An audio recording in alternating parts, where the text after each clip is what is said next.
Welcome to Golf Smarter Mulligans, lucky episode number 13 that we call Use Your Brain to Putt Your Best. And I hope it will be lucky for you because this time we have Geoff Mangum of PuttingZone.com. Geoff, it's Geoff,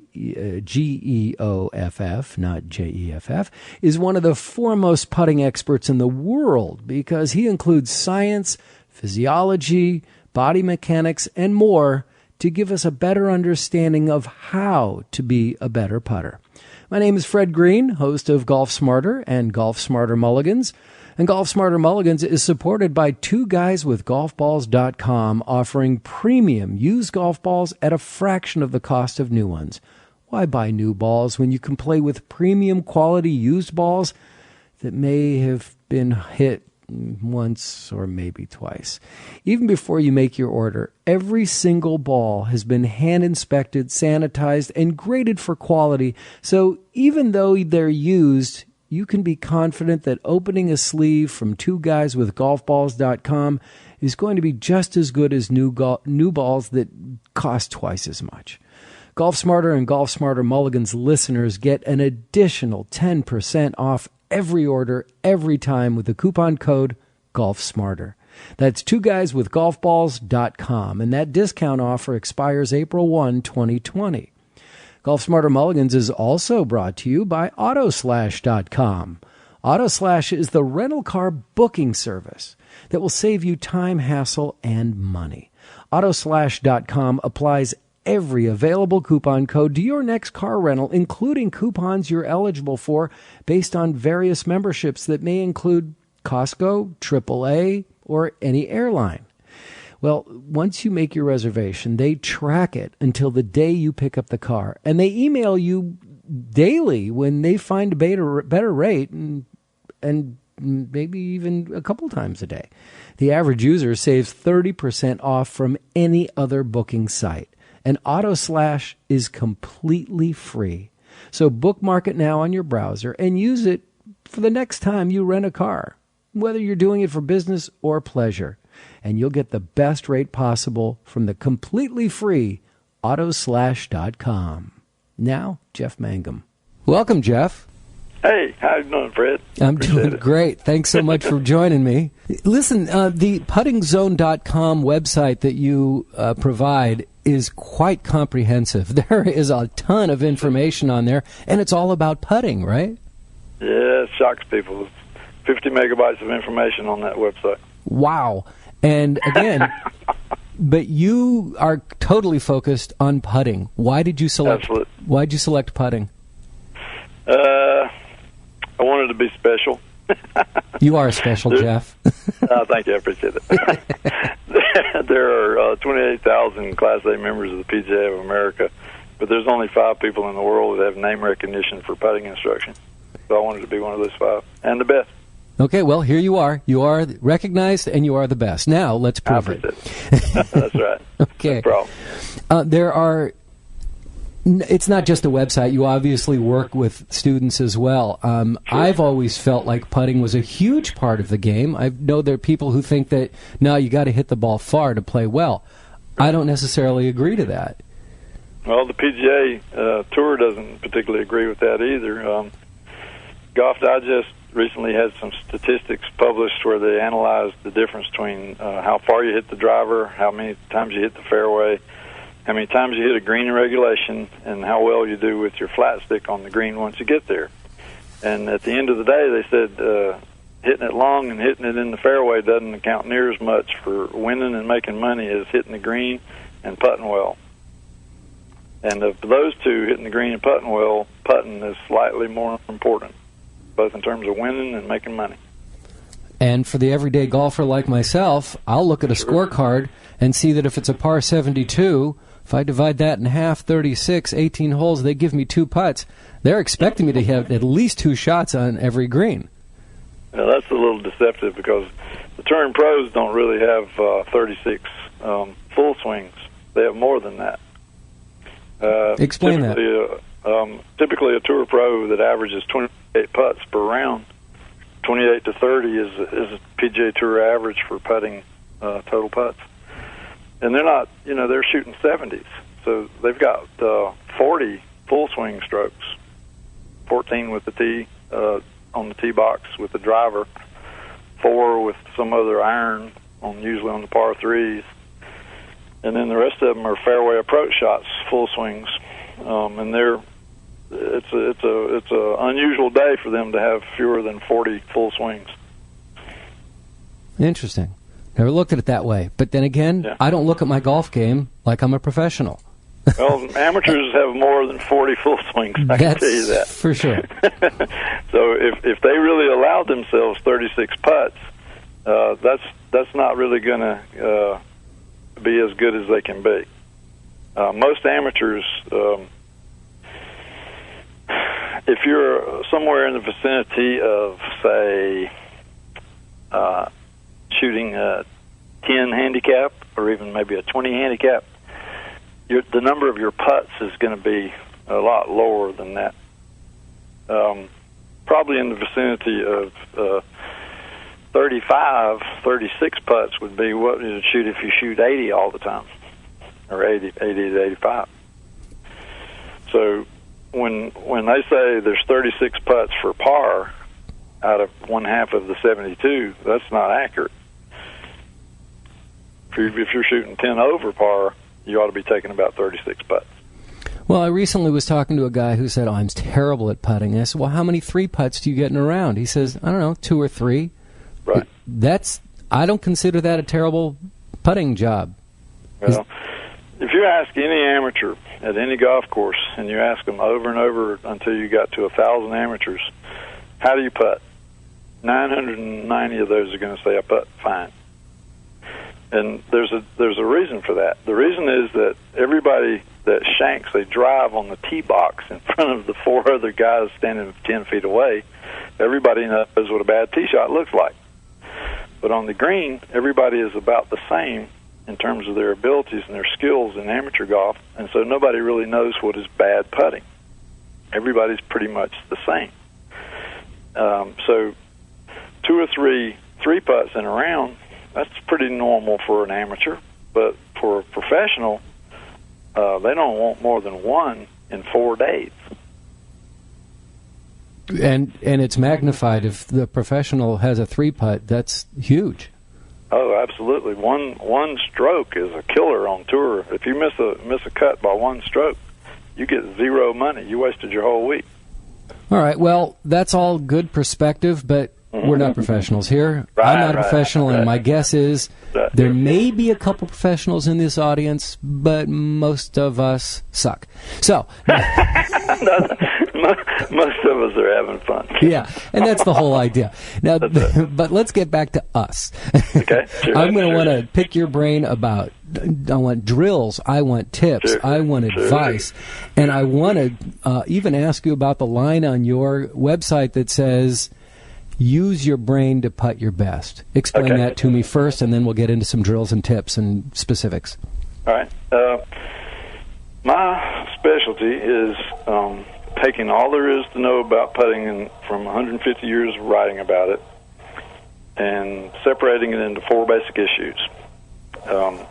Read the putt and pick a target, aim at the target, putt straight at the target, and putt with the right distance control to the target.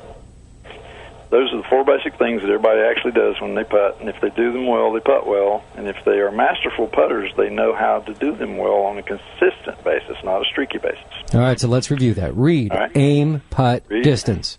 Right. Read, aim, stroke, distance. Stroke, distance. Okay, good. All right. Yep. Now, I'm taking notes if you look at 120 years of golf instruction, you'll find that it's almost all entirely concentrated on stroke. Many times you'll see the sentence, you can't teach touch.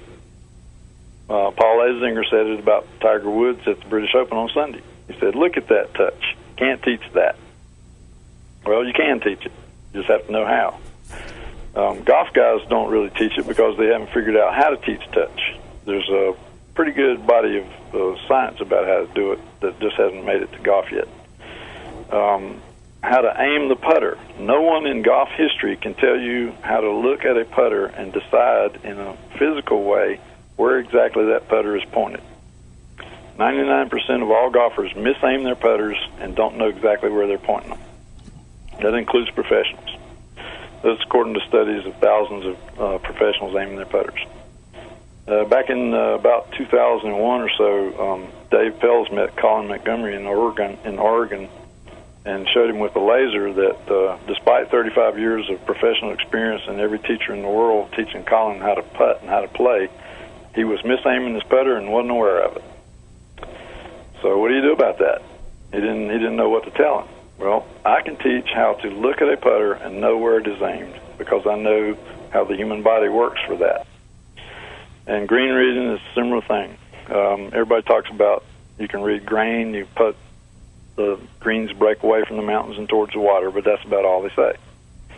Well, there's a lot more to say about how the human body works in terms of perceiving slope and reading what's going to happen with the ball on the green. I teach all that. So for 120 or so years worth of putting instruction on these four issues, golf instruction is not very good on 3/4 of those.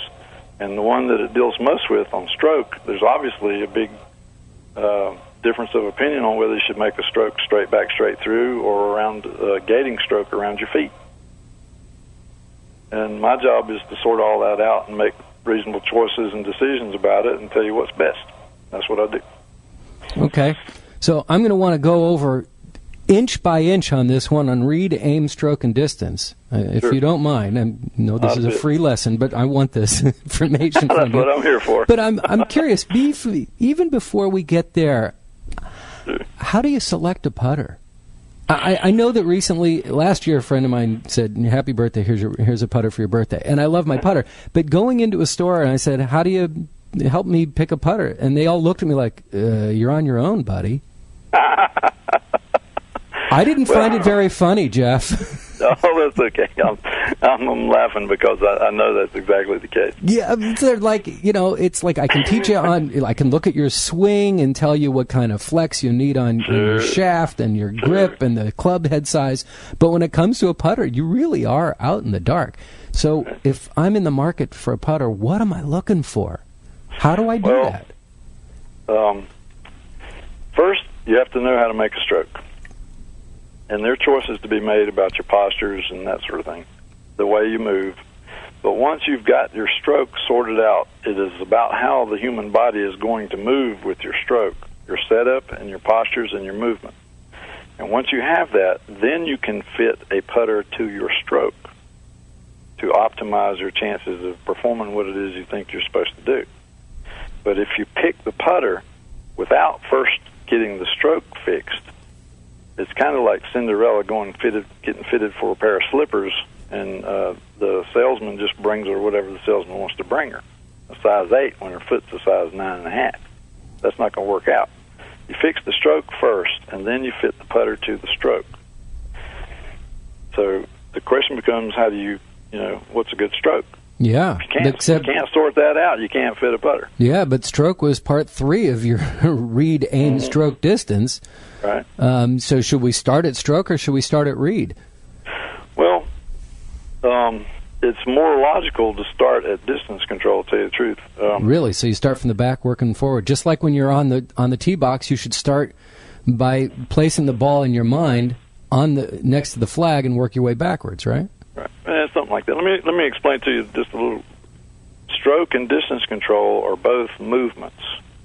Reading a putt and aiming a putter are both perception issues. So everything really boils down to perception and movement. And when you think of it in those terms, that sounds a lot like how does the brain and the body work. So I started studying the brain and the body. The sense that makes to teach it in this order. First is distance control, and then is stroke.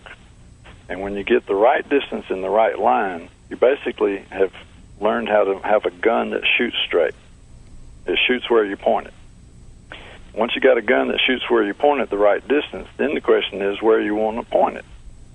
What do you do for target, and what do you do for aim? And so that's the way I teach. I teach first distance control, and then I teach the line or the stroke, and then teach the reading and the aim. Okay. Teach me how to read. Okay. Let me teach you how to touch first. Teach me how to touch. Because, and here's the reason, if I teach you distance control, it will make a very big difference to 3 of the 4 things. It will obviously relate to distance control, but it will also relate to reading putts. If you think about the speed of the ball between your feet and the cup, it has some indefinite starting speed that you don't really know, but it always has the same ending speed at the end of the putt if you have good touch or distance control. It goes in the cup, right? Right, and you want it to go fall over the front ledge, or just kind of like fall into the middle? I personally say 2 at the lip, which is 2 revolutions at the lip. What does that mean? That means that the ball will die deep to the back of the wall.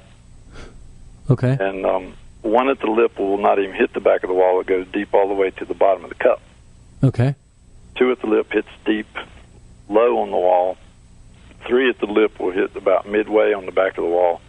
And 4 at the lip will hit near the top of the plastic liner inside the hole, near the dirt. Good. 5 at the lip and 6 at the lip are just crazy. Don't use them. There they go. That's right. See you later. Don't forget to write. That's right. That's right. But if you have a consistent touch, all putts on all distances, uphill, downhill, breaking, straight, doesn't matter, short or long, they all end up going in the hole the same way. And my particular choice is 2 at the lip. I'll tell you more about that later. But the pertinence for distance control and touch to reading is that's how you learn to read accurately what the ball is going to do nearest the hole, which is the only place it ever counts. So if you can accurately anticipate and predict the path of the ball over the final 3 feet into the cup, then you can read that putt, and you can do everything else you need to in terms of picking targets and aiming. Now, I'm going to stop you for a second. Sure. Final 3 feet? Mm-hmm. That's the critical element? Absolutely. If you have the same touch on all putts, you have presumptively only 1 delivery speed that you ever use, and that's the same as saying 1 speed, 1 read. There's only 1 line to look for.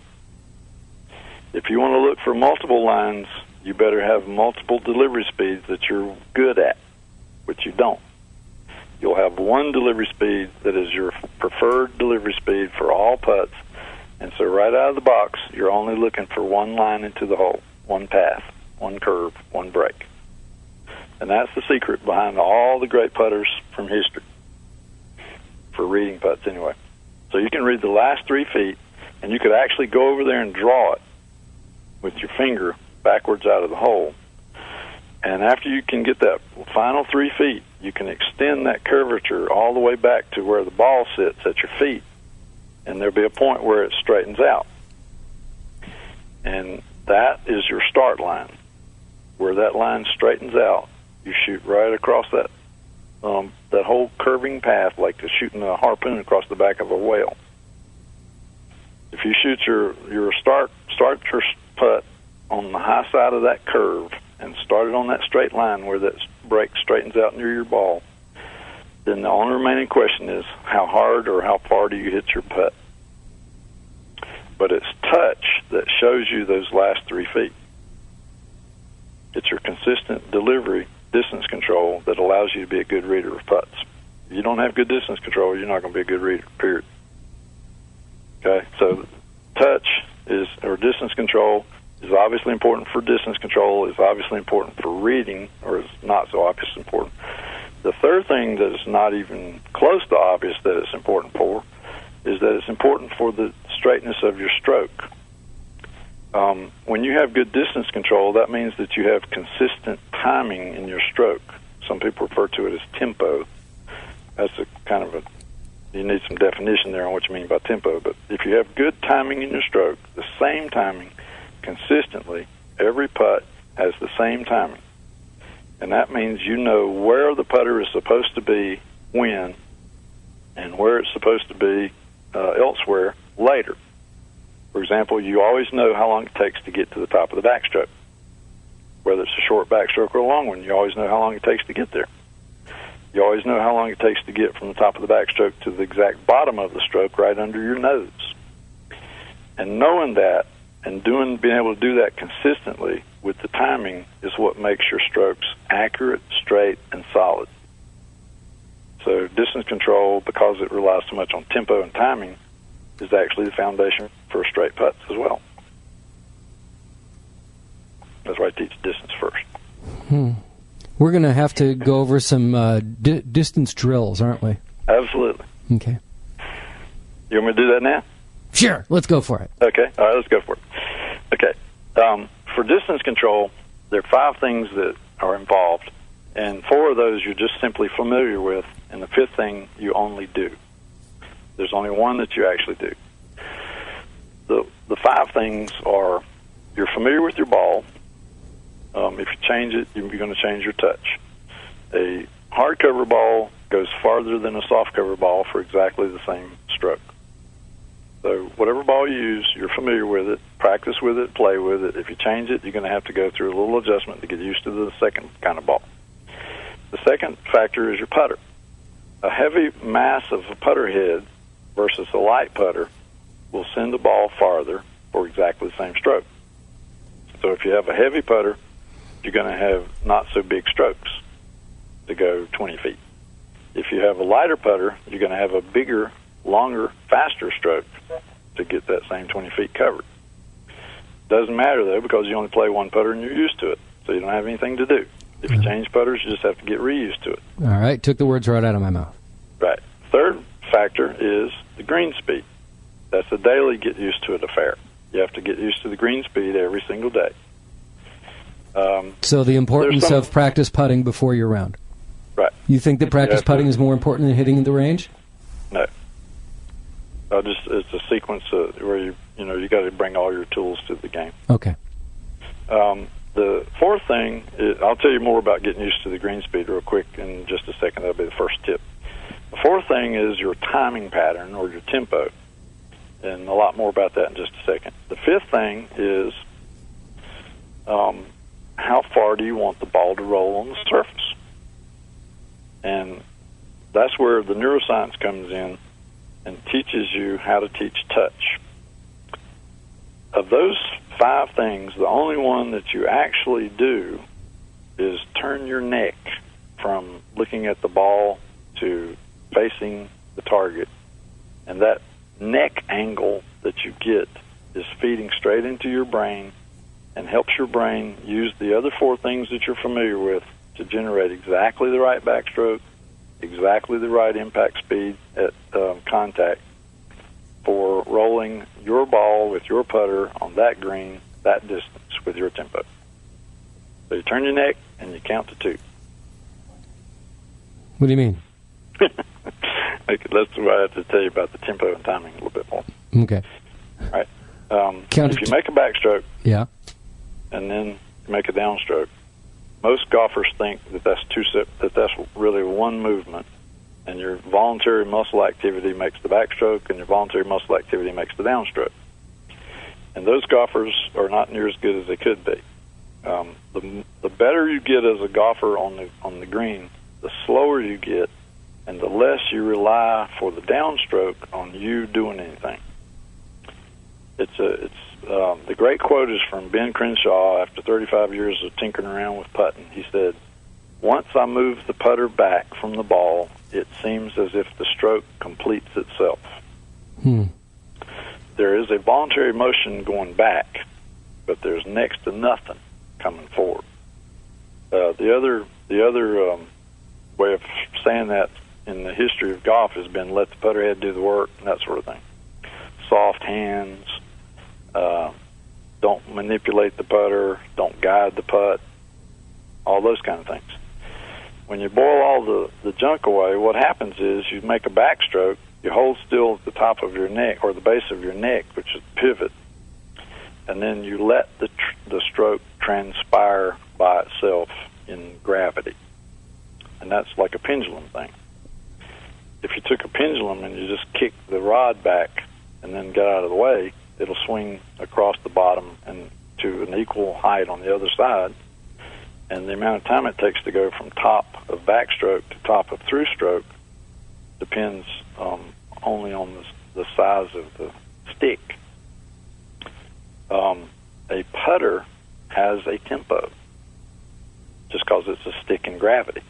A 35-inch conventional putter has a tempo of top of backstroke swinging under to the bottom and then up to the far side, an equal distance on the follow-through. It takes a 35-inch putter approximately 1 second to do that.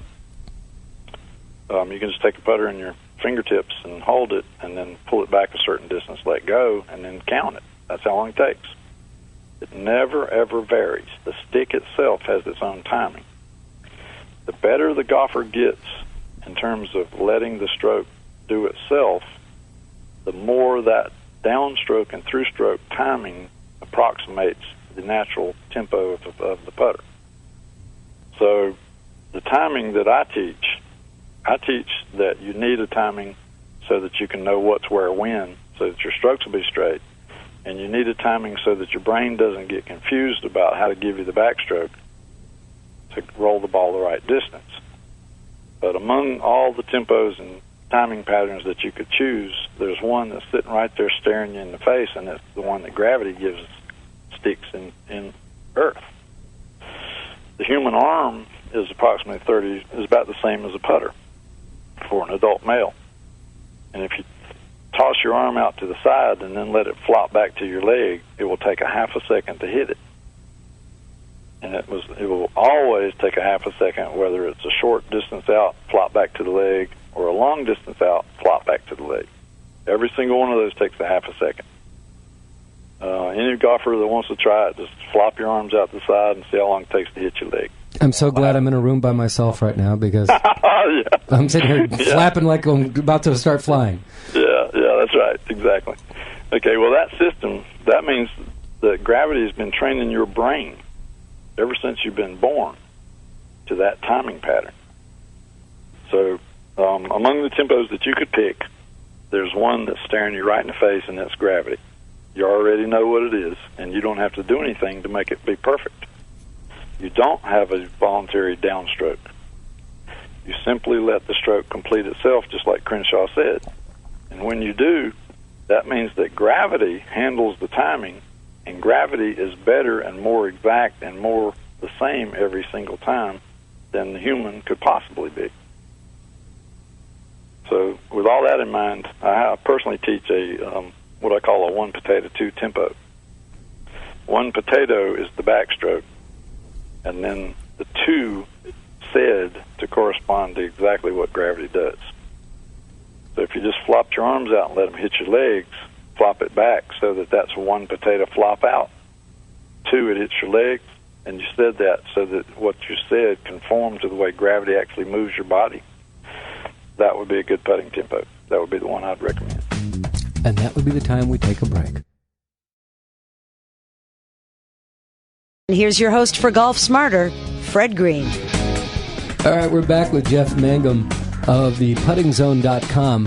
And now, Geoff, now that we've got our tempo, now what?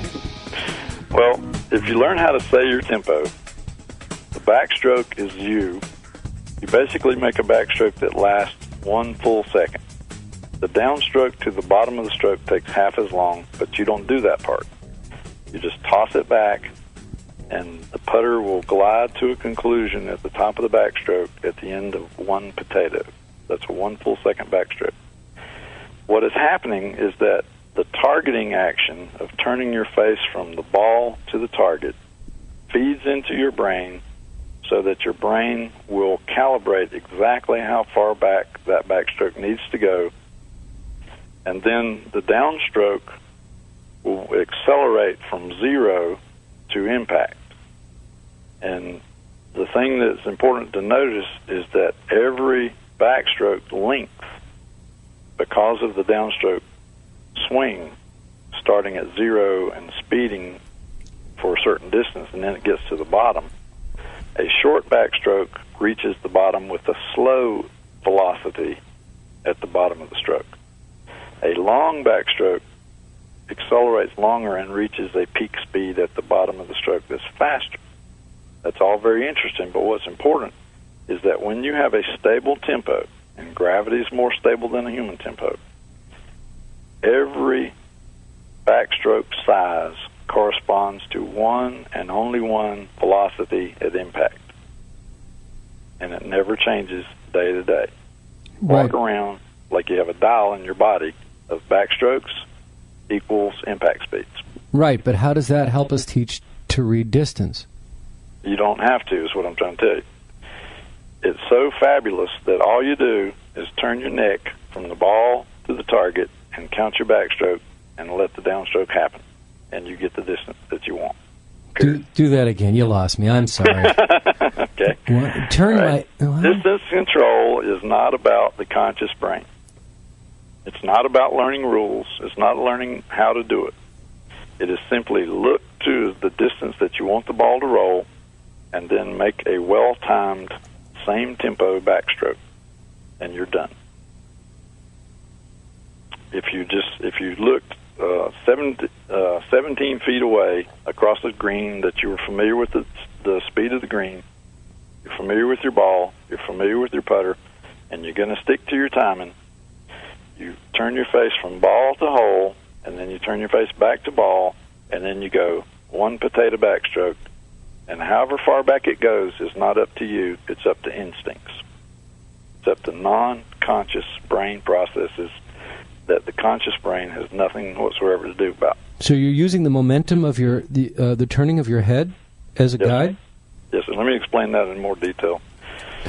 Neck. Okay, I'm sorry. Well, because people don't understand how simple it really is, and if you go into the details a little bit, they go, "My God, it is that simple." Awesome. Here's the details. Okay. The human brain targets locations in space, objects, threats, places, in relation to the body for purposes of doing something about it. If a tiger's jumping for your neck, you got to know how to get out of the way. If a banana's hanging on a branch, you got to know how to pick it. If a ball is sitting there at your feet and you want to roll it into a hole 17 feet away, you got to know how to stroke it. All right? So the human brain is using different systems of senses to figure out where things are, but they're using the senses only for the purpose of the action of the body. Now, the action of the body is more in the trunk, the upper trunk, the arms and limbs, the chest. The eyes ride in the head. Between the head and the trunk is the neck. And as you turn your head around in space all the time, your brain is keeping track of the turning of the head in relation to the trunk so that you can do what you need to do when something comes up. If somebody walks into a room to your left, they come in the door to your left, and you turn your head to the left, that's all fine and good. You know somebody's coming through the door. But what if you were going to shake hands with them? It's more important that if you're right-handed, it's more important that your trunk and your right arm knows what to do about it, where they are, how to reach for them. So the neck plays a very important role in relating the eyes to the acting part of the body. And because of that, the neck is loaded with location nerves to figure out where your face is pointing, where your head is turned. And your brain tracks that, and it does it every single day you're awake.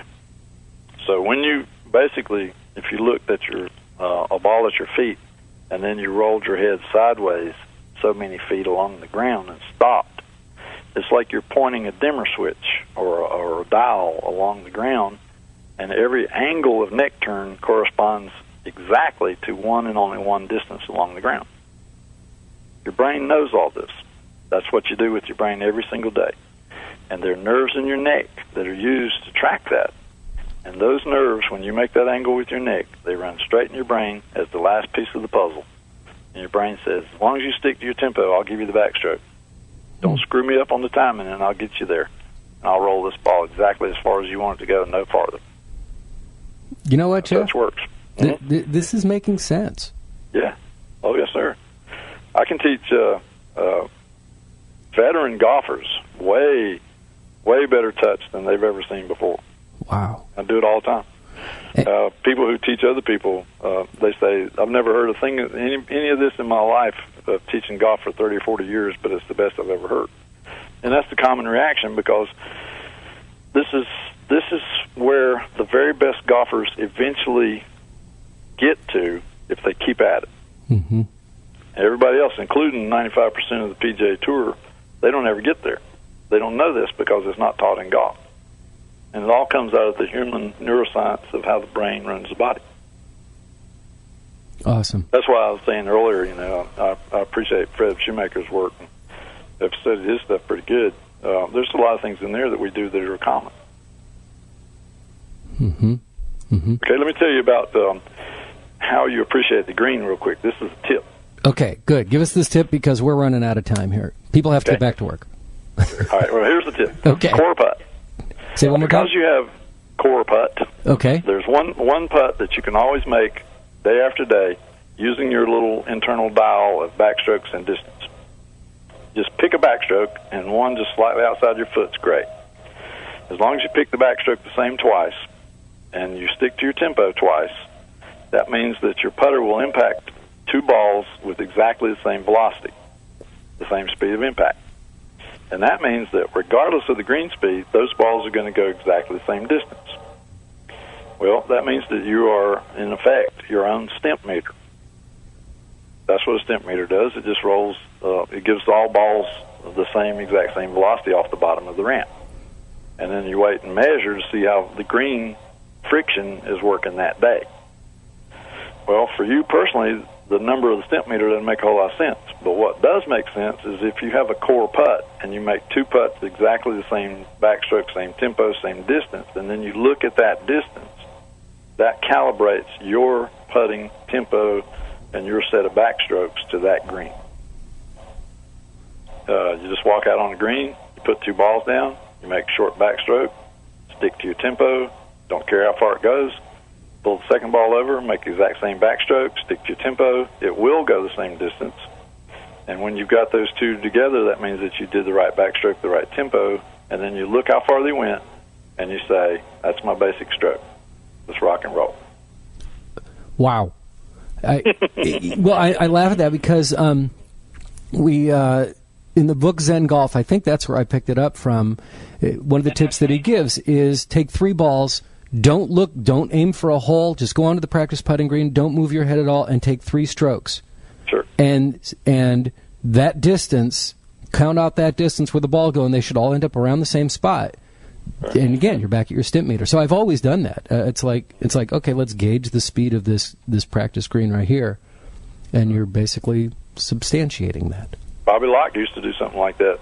There's an obscure little book by Dick Mayer, played with Bobby Locke, and he tells a little secret that Bobby Locke shared with him one time. He just goes on the green, puts two balls to nowhere in particular, and makes them go the same distance.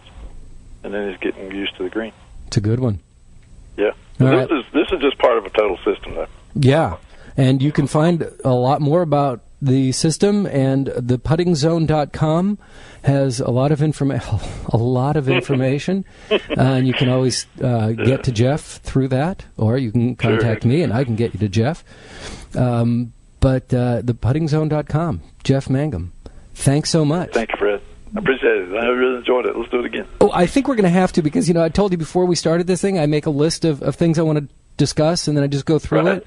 I have one check mark on that page. Oh, Lord. God, which means we're definitely going to have to speak again. Oh, let's do it. Okay, great, Geoff. Thanks so much. Thank you very much, Fred. Bye.